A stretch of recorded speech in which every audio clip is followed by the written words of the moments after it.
All right. Well, looks like we still have some people joining up, but let's go ahead and kick things off, guys. So welcome everyone, and thanks for joining us here today. I know you've all got a lot going on right now, so we really appreciate you taking the time. What we want to talk about today is really what we're seeing across the roofing industry, and that's the companies that are growing the fastest aren't just working harder, they're building a better system. They're pairing strong technology with strong relationship marketing, and that combination is what creates a more predictable, more profitable business. Just as a side note, guys, feel free to drop any questions in the chat as we're going through this thing. We have time for Q&A at the very end, and Felipe and I will get your questions on answered. So go ahead, next slide. So, for those of you who I haven't met, I'm John Marigliano. I'm the national sales manager here at Leap. I work with roofing contractors across the country, and I've been with Leap for about 5 years now. But prior to that, I was actually an exterior remodeling sales rep for about 7 years. So I've been in the industry for quite a while now, and I'm also joined by Felipe Ross, president of gFour Marketing. So appreciate you joining me, Felipe. If you want to jump in and say a few words before we get things started. Yeah, excited for this one. Welcome everyone.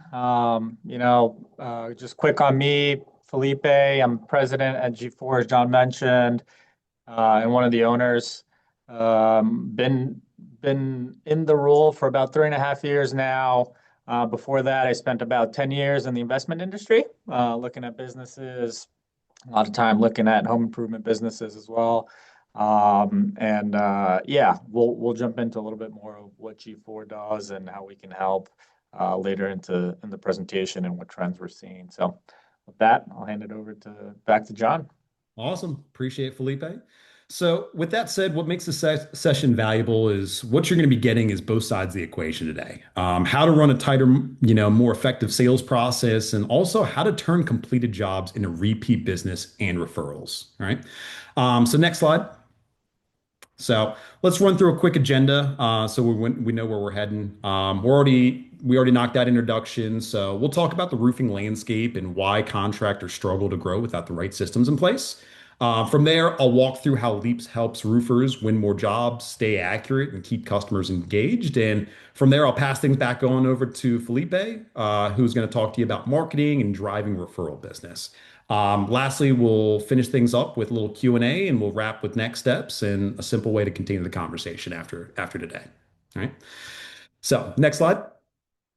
All right, so let's start off with the reality of the market. A lot of contractors are losing jobs before the project really even starts, and it's usually not because they're the worst contractor. It's gaps in the estimating, the follow-up, and the communication. The homeowner gets multiple bids, one contractor responds faster, one proposal is clear, one process feels easier, and that contractor wins. Speed and clarity matters so much. And the second challenge is inaccuracy. And this one gets expensive real fast. When estimates are off or scopes are unclear, it creates downstream problems between margin erosion, change orders, miscommunication with crews, and frustrated homeowners, which ultimately leads to bad reviews. Those issues damage both profitability and trust. And the third challenge is that most contractors still operate in a one and done model. They finish the job, the homeowner's happy, they did great work, and then the relationship ends. There's no consistent follow-up, there's no repeat touch points, there's no real referral system, and that's a huge missed opportunity. You're going to see some statistics from Felipe here shortly that tells you the demand is there, but the system usually isn't. And that's really the point of this slide. The right technology changes the game because it helps you tighten the process, improve accuracy, communicate with your homeowners better, and create a business that grows more predictably. Next slide. So that brings us to Leap. So at the end of the day, this isn't just about software. It's about outcomes. First, accurate estimates every single time. Precision is so key in this industry. And if you're not putting out accurate estimates, you're either underbidding the job and making not making as much as you should, or you're overbidding and you're pricing yourself out of the job. If you underbid one deal a week by one square, and let's say your cost per square is about $500, that's $26,000 per year that you're missing out on. It doesn't seem like a big deal in the moment, but trust me, it adds up after a while. Second is closing more deals. One of the things we see all the time is that contractors assume they need more leads, when in reality, the bigger opportunity is often converting more of the leads they already have. If your estimates are faster, cleaner, and more professional, and your follow up is tighter, you win more of the opportunities already in your pipeline. I was speaking with a customer the other day, and he was telling me that before he came on board with Leap, his sales team only had a 20% close rate. They're now to 35% close rate. I asked him really what caused such a dramatic change, and he said that before Leap, it took his guys on average 2 days to send out a proposal. Now they're able to do it same day every single time. Speed matters, especially with how competitive the market is right now. And third is going to be customer communication. Homeowners do not expect perfection, but they do expect visibility. If they don't know what's happening, what comes next, or they feel like they've been forgotten. It's going to cause issues. Better communication improves satisfaction. It makes referrals more likely. And then fourth is going to be repeat business and retention. This is where the model starts to get stronger over time. Instead of constantly chasing the next job from scratch, you're creating value from relationship you've already earned. If you can consistently generate your own leads from your own book of business, you become less reliant on new leads, which you can't really predict. The marketing side of things comes in ebbs and flows, as we all know. You're not bound to those. And let's be honest, referral leads are a hell of a lot easier to close as well, too. Next slide. All right, so let's talk about how you're able to accomplish these goals within Leap. Within Leap CRM, you're able to build your estimates leveraging the tools you're already using today. We integrate with ABC, SRX, and QXO, allowing you to create estimates leveraging live pricing from those suppliers. On top of that, you can apply measurements from EagleView, Hover, and Quick Measure directly to that estimate, automating the process and eliminating the human error that can destroy your margins. From there, you can generate a beautiful proposal right within Leap and get that signature at the kitchen table or send out for a remote signature for the homeowner to sign. A process that might take you 45 minutes a day and might even take you a day or two to actually get around to can all be done within a matter of minutes within Leap. This is going to allow your sales team to close more deals, have more accurate estimates, and make less mistakes. If your sales team could present a proposal and maybe even ask for the business on that first meeting every single time, ask yourself, how much higher do you think their closing percentage would be? And in the way of customer communication and follow-ups, you'll notice on our dashboard here that's shown on this slide that this is where you're able to track what stage all of your jobs are in. But it's also what triggers a lot of our automations. We have email and texting automations, but we also have drip campaigns rolling out as well. This is going to allow you to create your own sequence of emails and text automations that trigger on a set cadence at any stage of your workflow. This could be used for really a number of different things, from leads when they come into the system, sales follow-ups, making sure you're staying on top of that homeowner, and even driving referrals, which is obviously what Felipe is going to be talking about here shortly. We also have customer web pages to help keep your customers informed throughout the process, among other things as well, too. That's just the tip of the iceberg. Next slide. And this is what those results look like in practice. When contractors implement better systems, they win more jobs because they present more professionally and with more confidence. They improve customer retention because the experience is more consistent, and revenue grows because they convert more and keep more. And one of the most important but least flashy wins is the reduction of costly errors. That means fewer surprises, better margins, and fewer headaches for the team. And in roofing, fewer headaches usually translates to, directly into better margins. What I like about this slide is that these outcomes are all connected as well, too. Better accuracy improves trust. Better trust improves close rate. Better communication improves the customer experience. And a better experience creates more referrals and repeat opportunities. Right? Next slide. So that's the technology side of the equation. It helps you tighten the process, win more jobs you should be winning, and create a better customer experience from the very beginning. If any of that resonates with you, I encourage you to use the QR code and schedule a meeting with my team. We'll walk you through how Leap can help and show you the platform if it makes sense. But that's only half the story. The other half is what you do with the customer relationship after the sale and after the install.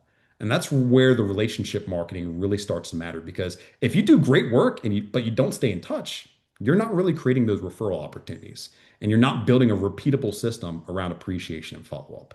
So you leave a lot of value on the table. And with that, I'll hand things over to Felipe with gFour. Thanks, John, and that was awesome. Really appreciate it. So, just quickly on gFour before I kind of jump into some of the data and talking points that we're going to go into. At the highest level, gFour really just helps. I mean, we've been around for 15 plus years. We work only with home improvement contractors. About, I'd say, 60% of our customers are roofers, and what we do is we help drive repeats, referrals, and reviews. So we live and breathe repeat business, referrals, the strategies that work in the home improvement industry. And today, I'll jump into, I think, two different areas, but one is customer appreciation, and the other is how to build a referral program that works within the home improvement industry. Um, but before I do that, I want to go into some of the data that we have and what we're seeing in our end. So, the first thing we wanted to understand, we did a poll of about 100 users, and we asked them, you know, are you getting the amount of repeat and referral business that you think you should be getting?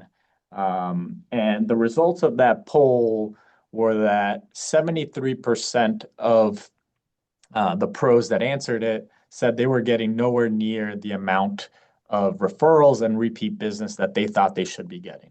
So clearly, I think what that established to us is that, hey, this is a pain point for a lot of people in the industry, right?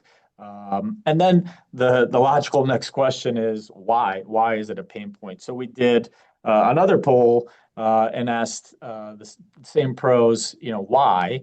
And ultimately, 65% of them said that it's lack of consistency or capacity, which to me just means system, right? You need to have a system to be able to stay on top of your referrals, to stay on top of the repeat business, the communication cadence with them. So that's basically, the why, and we'll go into like how to set up a system, how to leverage tools like Leap, and marketing automation systems like gFour that will allow you to put, a consistent system in place that drives more repeats and referrals and the different strategies that work. Going on to the next page, I do want to talk about like the size of the opportunity before we jump into how to tackle these issues. And on this page here, basically just showing what your business could look like without a repeat and referral system and with a repeat and referral system. So on the left here, imagine a business that relies on 95% new leads, and they're only getting about 5% of referrals or repeats from, ad hoc referrals. Not very reliable. But you could imagine a world where, and there's many businesses that do have this, where you can rely on a base of repeats and referrals that are 30% of your business. And that every year you don't have to start from zero. What if you could start at 30, and anything that you brought in new is just, the cherry on top. You don't have to go after a full 90%, 95%, or 100%, right? So this is kind of what we're talking about. The impact that it could have on your business is what if you could every year, every week, every month rely on an existing baseline and build on top of that, and continue to grow your business this way. So that's one way to think about it. The other way to think about it, and this is I think one of the most impactful case studies I have in the presentation here. This is data from a business that's in call it West Coast of Florida. And for those of you that don't know what's going on, kind of the market right now, roofing market in the West Coast of Florida, two major hurricanes happened in the past couple of years. It's a stage 2 drought. So basically what happened to the residential roofing industry there right now, it's completely collapsed. And you can see, this business, we're looking at lead sources, referrals, repeat, and all other lead sources. What happened from 2024 to 2025, all the other lead sources collapsed. I mean, the leads that are coming from that channel decreased by 70%, while referrals and repeats, have grown by 25 and 49%. Really being kind of the pillar that's held that business together, and helped it get through this period.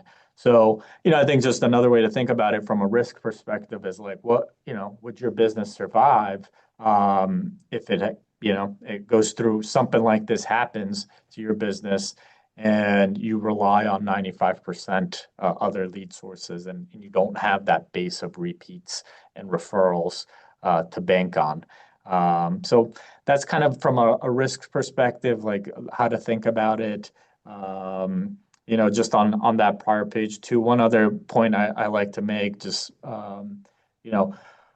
this is also why, if you look at why how repeats and referrals are still growing at this while the other lead sources are declining.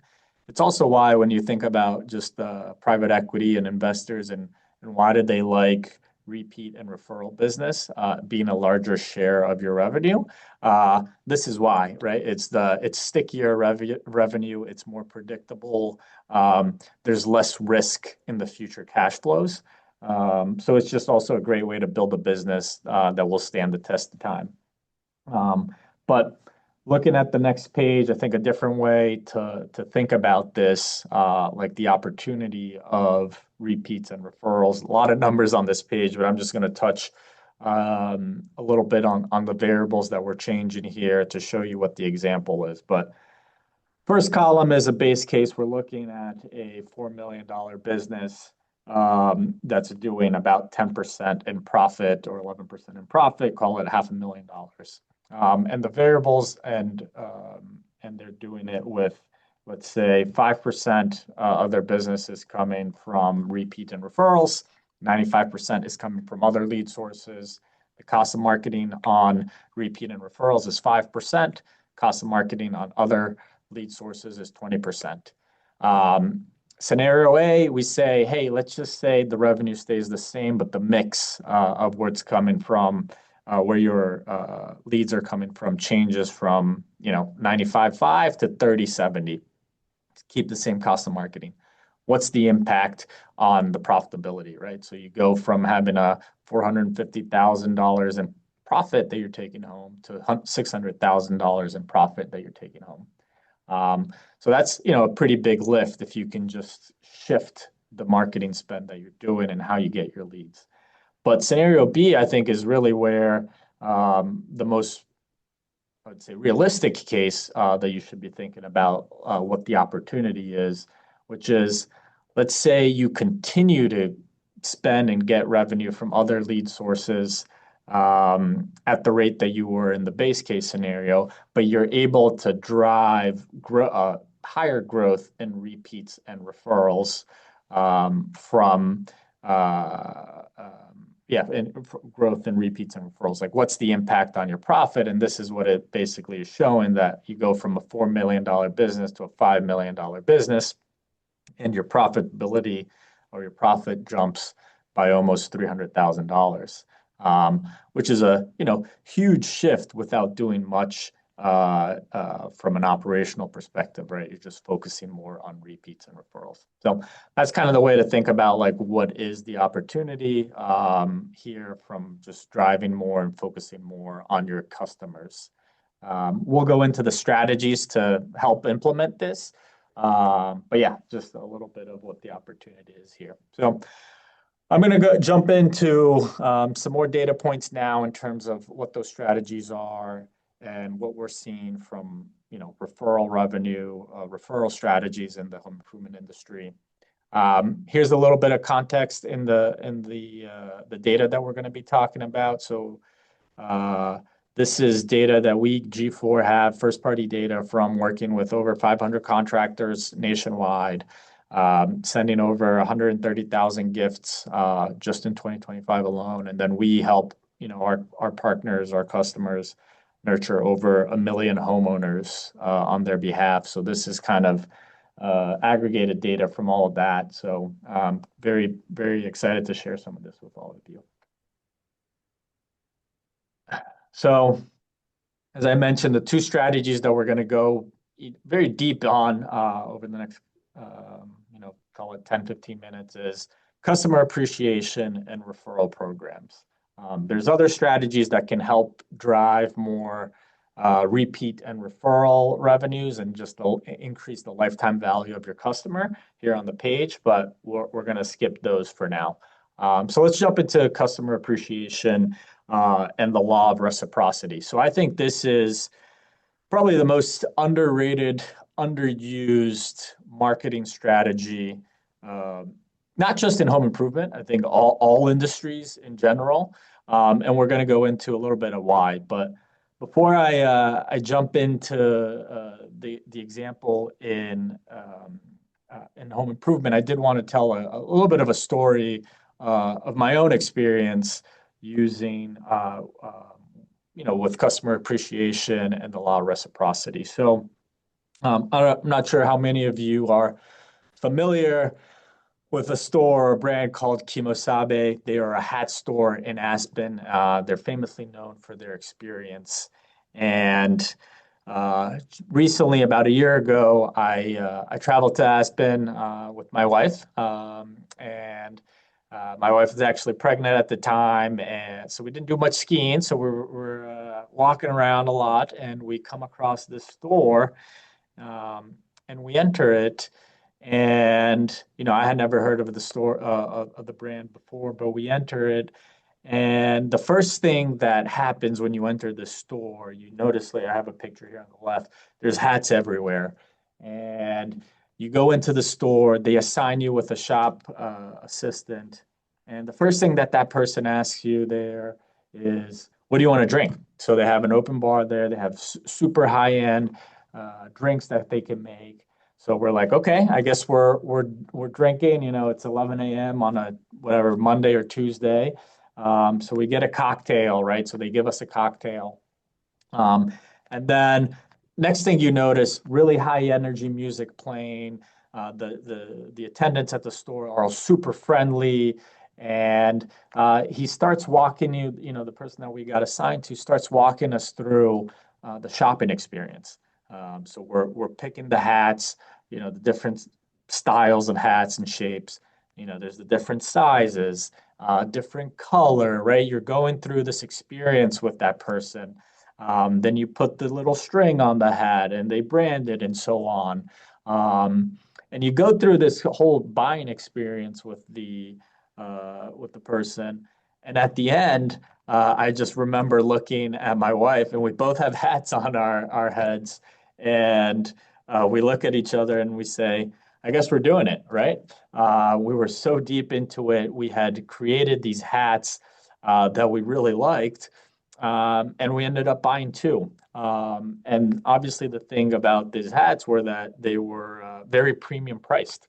So this is the price of one of the hats that we bought. It was about $1,000 per hat. And the reality is, these are Stetson hats. Is that I could have bought this same exact hat online for about a third of the price. This is the same price. I could buy the same hat online for a third of the price. And so what I wanted to talk about and break down the example is like how did this Kimosabe get me to pay 3 times more than what I could have paid for the same hat online? How did they leverage the law of reciprocity to be able to drive this amazing consumer experience and get people to buy, hats at an extremely premium price? So that's what we're going to do now. Here's a funny picture of me with the hat at the store, kind of contemplating, understanding what just happened. So let's break it down a little bit in terms of what is the law of reciprocity. At a super high level, the law of reciprocity just states that when someone does something valuable for you, such as giving you a gift, without expecting anything in return, um, the person that received that value, that gift, that appreciation, feels obligated to return the favor. Right. So that is the reciprocity loop. And then the next page here, we're going to talk about like how do you engage the law of reciprocity, right? So there's three key things that you need to be able to do to activate that law, right? So this is a behavioral psychology law. It's been, I think, developed over thousands of years of evolution, right? And the three things are you need to drive a meaningful experience. It needs to be meaningful, it needs to be unexpected, and it needs to be customized, right? So jumping back to the Kimosabe example, um, you know, they gave me a gift. As soon as I walk in, I get a cocktail. Didn't have to do anything for it, right? It was meaningful. It was unexpected, right? They didn't have to do it. And then the third part where they really engaged it is the buying experience, right? It was customized. As I stepped in, right? I put the hat on, I picked the hat, I picked the color, I picked the size, I picked all the details. What they created was an experience of co-creation, where I went through this buying process, and at the end, I felt so invested of creating this hat that it didn't really feel like I needed to buy. I was already there, right? The decision was always already there. So they activated all three rules extremely well. And one interesting example of or just data point about Kimosabe that I looked up after is that they do on that 800 square foot store about $46 million in revenue per year. That's about $60,000 per square foot. Um, for comparison, the Apple store does $5,000 per square foot. Tiffany does $3,000 per square foot. So they are 10 times better, more than 10 times better, 12 times better than the Apple store. That's kind of the power of activating the law of reciprocity, right? And this type of buying experience. So now let's bring it back to home improvement, right? I wanted to kind of set the basics of what the law of reciprocity is. But let's bring it back to home improvement and what are the moments that you can try to implement this in your business. So from my perspective, there's three key moments in roofing and in home improvement that you can try to bring in customer appreciation and the law of reciprocity. So moment one is before the sales appointment, right? And you think of examples here on the left. You could bring the coffee to the meeting, the sales appointment. Maybe the sales rep could bring donuts, anything that's a small gesture before that pitch to set the tone, separate you from all the other competitors that are going to be coming in and pitching as well, right? Obviously, the outcome or KPI you want to track is, is it increasing my close rate? So that's one moment that you can think about and test out. The second moment is after the sale and before the install. And this would be, the outcome you'd be trying to do is trying to leverage appreciation to reduce your rescission rates, contracts rescission rates. That could be a digital gift card immediately after signing to reinforce their decision about going with you and so on. And then the third moment, which I think is kind of where I see the biggest opportunity and where we've focused most of our time on at gFour is post-install. That could be sending a gift like cookies, a tumbler, candle, you name it, with a handwritten note saying, thank you for buying from us. Thank you for choosing us once the job is done. Creating that memorable experience. And the outcomes that you would be talking about here would be, hey, now you're able to drive more five-star reviews. You're able to drive more just engagement from the customer in general, which will drive more repeat business, more referrals, and a better local brand reputation, which will allow you to price at a premium for future jobs. So we're going to go jump into moment number 3 here, post-install. What are the strategies, what you can do? So here's a quick case study of what you should and can expect of sending gifts post-install. The easiest way to look at it or track is with reviews. That's the most direct KPI that you'll get. So in this table here, you could see before sending gifts and after sending gifts, what the impact was from a review perspective. And the main number that it changed here is on the second row, the percent of customers that left a review. So you go from a business that was doing 3%, only 3% of their customers were leaving a review. And of those 3% that left a review, 80% of those reviews that they were receiving were 5-star reviews. To a year after, when you start sending gifts to all those customers that completed jobs, now 28% of those customers were leaving Google reviews or reviews in general, and 92% of those reviews were 5 stars. So a huge lift, right? You go from receiving 28 reviews in total for the 5-star reviews in total from the year to almost 400 reviews for this business. And then it continues on. You show here the example on year 3, that number continued to increase. And this reviews are a proxy for everything that's coming in the future, right? So if you think about the value of a customer, those customers that are leaving you 5-star reviews are the customers that are going to come back and buy from you again.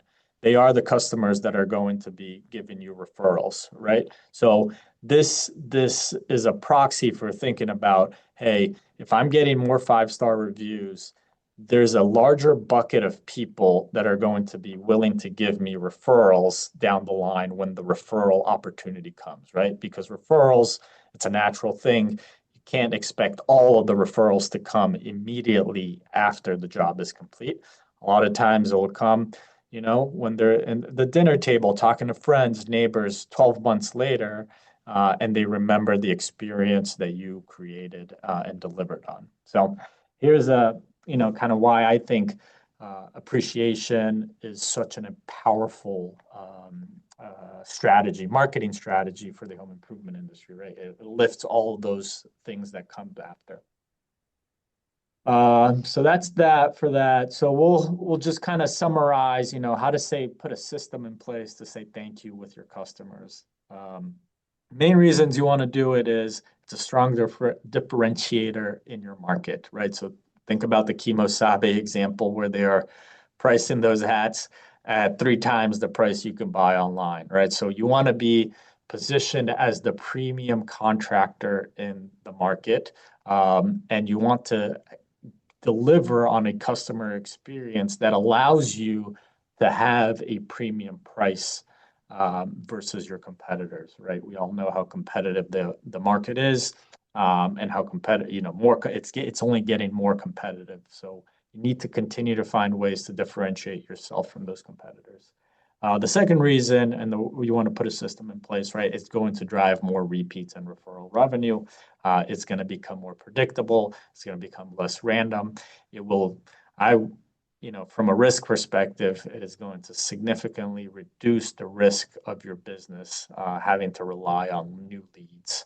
And then the third here we're talking about is just more 5-star reviews. We know the importance of 5-star reviews for home improvement.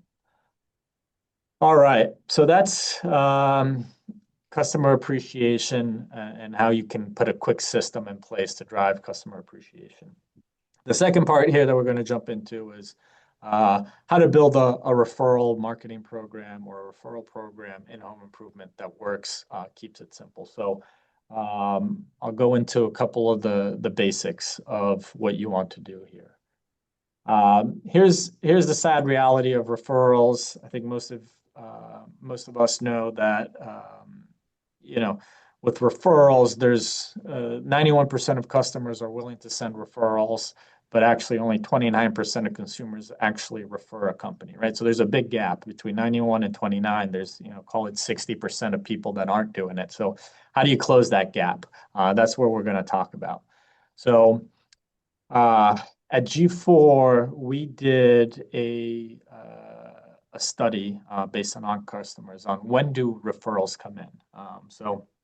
And what we found is that 82% of customers submitted a referral more than 3 months after their job was complete.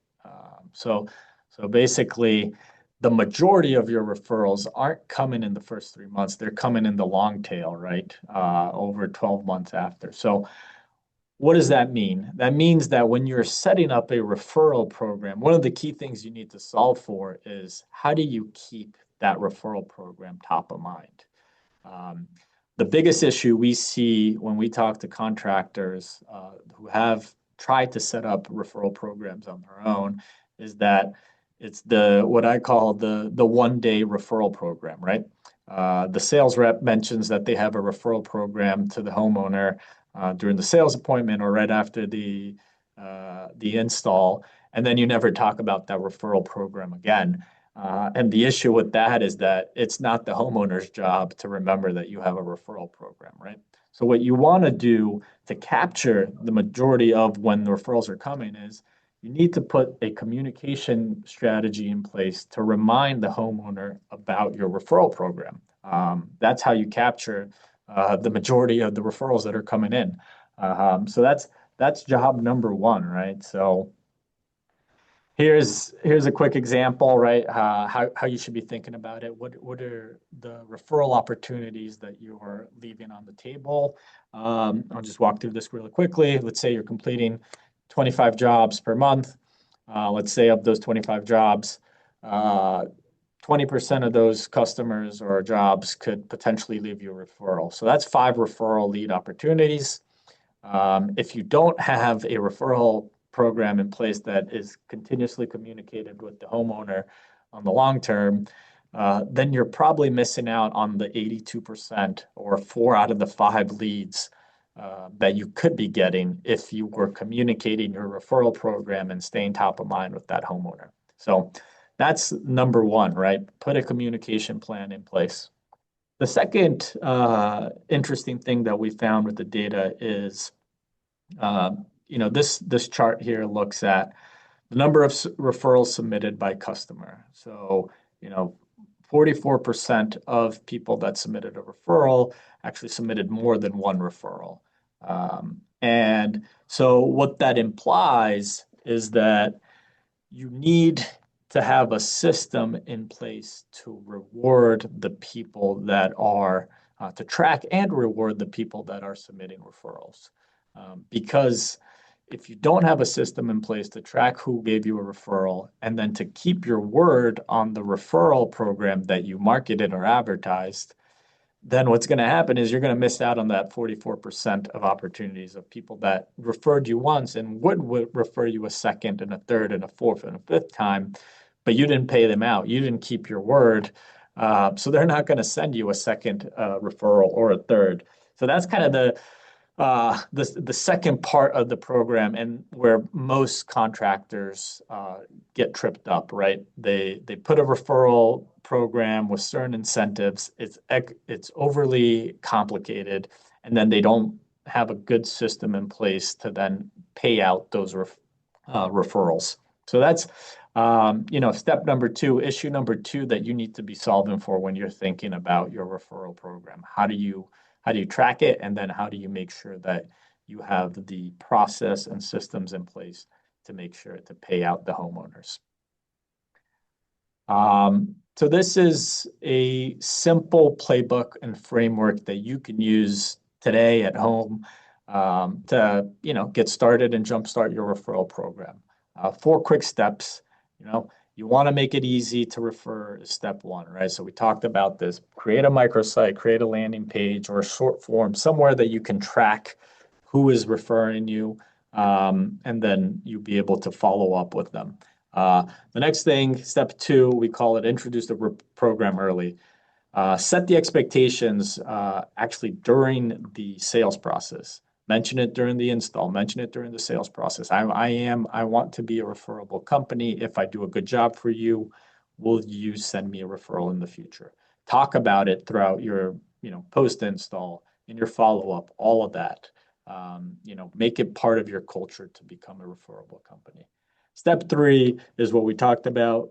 Have a system in place to reward those referrals that you're receiving as instantaneously as possible, so that, as soon as someone sends a referral and they qualify for a payout, send them that money so that they get that incentive to send you that second referral. That's 44% more referrals that you could be getting if you're paying out people on time, and have a process to do it.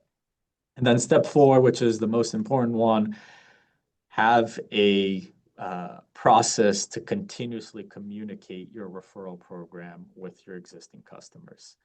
This is where we see people trip up most often. They don't talk about it in any of their future marketing communication. So send them emails, send them texts, direct mail, ongoing nurture about your referral program and why they should send you a referral. And I'm going to go through a couple of examples. This is just something that gFour does. This is our thank you card that we send on behalf of our customers to the homeowners. You can use this, create it, copy it, do it on your own, but do it. And what you could see here on the top, it's very custom thank you card. We put 2 gift cards on it. One is for the homeowner that just completed the job. This is, hey, when you buy again, here's a special offer that you could do. It's fully customizable what the offer is. And then we throw a second card in there for that homeowner to give that special offer to a friend. Could be a family member, a neighbor, so on, so that they can benefit from that. Obviously, we have all the tracking in place, like I talked about, to have a landing page so that you can track all of that and then obviously fulfill on your referral program incentive compensation.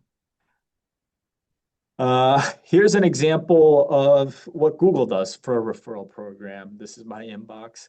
And it can be this easy to create a referral program. So Google sends me the same exact email, same subject line, same content every month. You could see it.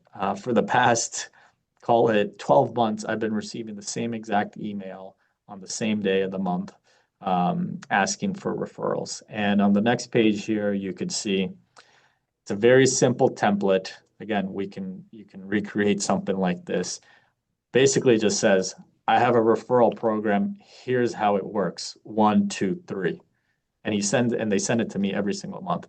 Google is a multi-trillion-dollar company with engineers that test every aspect where every button is. So clearly, this program is working for them. So it can be this simple. Here's another template that you could use. This is what we use at gFour. Again, pretty simple. Again, same thing. I have a referral program. Here's how it works. 1, 2, 3, 4. Boom. That's it. So let's keep going, see what else we got here. Again, resource for you guys to have. This is a referral audit that we do, but I would incentivize you to look at these different categories and then compare your referral program against what we call industry best practices and what we've seen, and see how you rank up, and where you need to improve and where you need to, or where your program is good. We're also happy to talk to you about this and go through this process with you and find areas for improvement in your referral program. So final slides coming up to a conclusion. So building a referral program, the key 3 things that you want to be focusing on is keep it simple, right? Don't create too many triggers or rules. I've seen people, you get 25 when this happens and 50 when this happens, and then another 200 when they buy, but if they buy for more, it's 500. That is a nightmare. Your CFOs and controllers will hate you for doing that. So keep it simple, start basic, incentivize the behavior that you want the homeowner to follow. We always say, hey, keep it simple, do it on the demo, right? That's what the homeowner can control. Sending you the referral. It's not their job to close the referral. Their job is to send the referral. So keep it simple. Put a system in place to remind your customers about your referral program. We talked about that. 82% of referrals come after the first 3 months. And then have a system to track and pay those referrals. Keep your word on the program that you have, and you will see your people that your raving fans that are leaving you reviews, that are giving you referrals, give you even more referrals. Um, so that's kind of the takeaways there. And then this is my last slide here before we open it up for questions, but I always like to end it with this, who can pay more for a lead? But the main takeaway here is from the entire presentation is that I strongly believe that the value of a customer is significantly more than a single transaction. So I couldn't encourage everyone here more to spend time on stop chasing just the next transaction and build systems that are going to drive even more value from your existing customers. That's kind of the main takeaway here. Stop chasing the next transaction and build systems that are going to drive more value from your existing customers. And with that, it concludes the presentation. We're going to do a quick poll here. If you want to learn more about Leap or gFour, you can just take that quick poll. We'll get in contact with you guys and continue the conversation. Or you can scan the QR code. And I believe we're going to open it up for questions now. Yeah, feel that was an awesome presentation, Felipe, and I feel like I need to go buy a cowboy hat now. But no, there's some really awesome statistics on there, man. So appreciate you sharing that. And yeah, looks like the webinar chat. I didn't realize this. I apologize, but thanks to David and Caleb for calling that out. If you guys have questions, please drop those in the Q&A section, and we can get those answered for you in real time.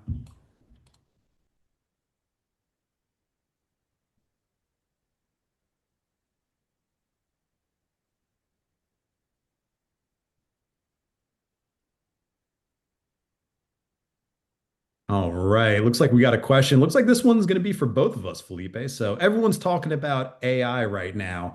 How do you see tech that playing out right now, and how are Leap and G4 using them? So I guess Felipe, did you want to kick that off?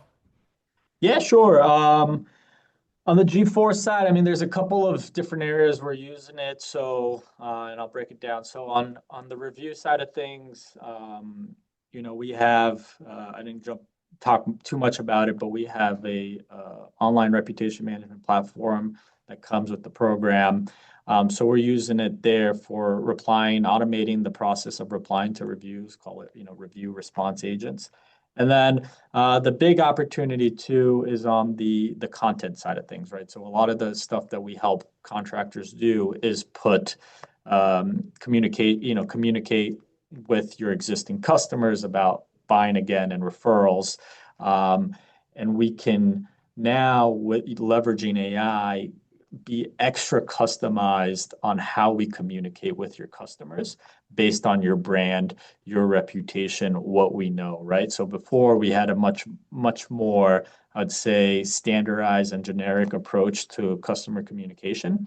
But now we're leveraging what we know works from hundreds of contractors across the country and the templates and sequences that we have.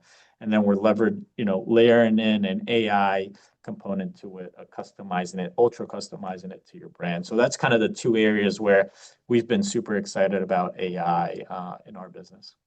Yeah. And on the Leap side of things, we've currently started to deploy like AI agents that help from like a support standpoint.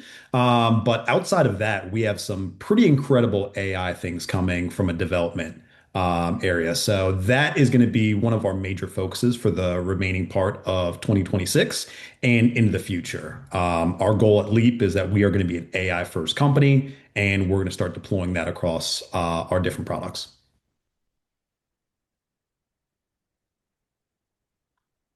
All right. Anybody else have any other questions?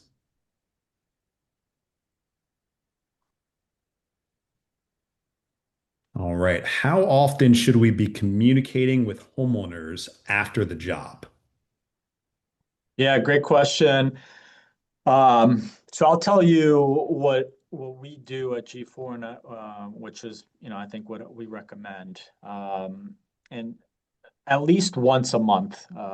So At gFour, what we do, the system we put in place is a couple of different nurture tracks. So the first nurture track is a just keeping in touch with that homeowner with different topics, but it will be a little bit of give and take, right? Very much like, hey, how did the job do? Is there anything else I could help? So on. So we're trying to communicate with them at least once per month to be in their inbox.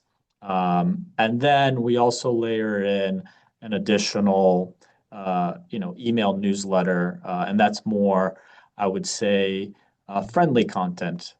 Hey, recipes, things like that, just to stay in touch. But I would say at the minimum once per month, just to make sure that they are remembering your name. I mean, it's incredible how many times, in the world we live in, people forget who did, jobs for them, who did their roof, who did, their kitchen, etc. Very, very quick. So what you want to do at the very least is be in their inbox, email inbox or mailbox, so that they remember that it was, you know, John's roofing that did the roof. When that opportunity comes 6, 12 months down the road, they actually remember the name of the business to give that referral, and not, kind of miss the opportunity there. Yeah, it sounds like really the goal there, Felipe, is just to keep it top of mind. Don't overdo it. You don't want to obviously discourage them or annoy them, but just, a touch point, maybe like once a month, just to keep you top of mind. So that way, when those conversations do happen, when they're out to dinner with friends, or if someone's like, hey, we're looking at maybe getting this project done, at least they know who to turn to at that point in time. So, and like I Exactly. said earlier on within Leap, again, you can have campaigns. So after that job is paid and complete, you can have it, send out automated emails and texts on a set cadence to make sure that you are getting those touch points in addition to probably your sales reps reaching out and having a more personalized approach as well. All right. Any other questions? Yes. All right. So I'm trying to close more on the spot. Can you talk about how Leap can do that? So, biggest thing within Leap is, really being able to take everything that you're probably doing in 3 or 4 different places today and putting it all into one nice neat package. So, like I said earlier on, within Leap, you can generate your estimate with a click of a button. We have templates, what we call macros within our systems, which are effectively your estimate packages. You can have those all preset in there and then automatically apply like a measurement report, whether it be like an Eagle View or a quick measure or hover. And within a matter of seconds, you can have that estimate all ready to go. And then on top of that, you can have your proposal right within Leap. So we can digitize your current proposals. You can use our mobile application. You can present that proposal to a homeowner on the spot and ask for the business right then and there. And that's really the goal. Like the reality of it is in this, day and age, like with how competitive the roofing industry is, if you're not asking for that business on that first appointment, in a lot of cases, that may be your only opportunity to actually close that deal. A lot of times customers are getting, 3, 4 bids. And if you don't do it, you may have built all the rapport in the world and they're telling you, yeah, I'll follow up with you and just send me over the proposal and, we can move forward. But if someone comes in later on that day and they're able to present a price on site and ask for the business, maybe the homeowner goes with them as well too. So speed is just so key, and being able to present that at the kitchen table with Mr. and Mrs. Homeowner is going to be the key to that. And with Leap, we have our CRM platform that can do it. We also have our Sales Pro tool as well, which we didn't really talk about all that much today. But we have multiple different options to put you in a better position to be able to close those deals on the spot, ask for the business. And you're not going to win every single deal, but if you can ask for the business right then and there, it's going to ultimately increase your closing percentage by a significant amount. And we do residential, commercial. Can we adjust program for both? Yes.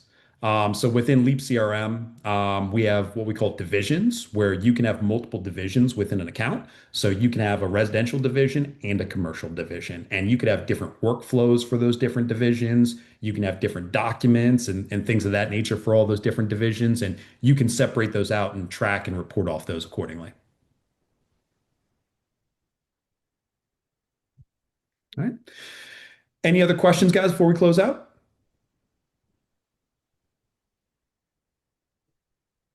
All All right.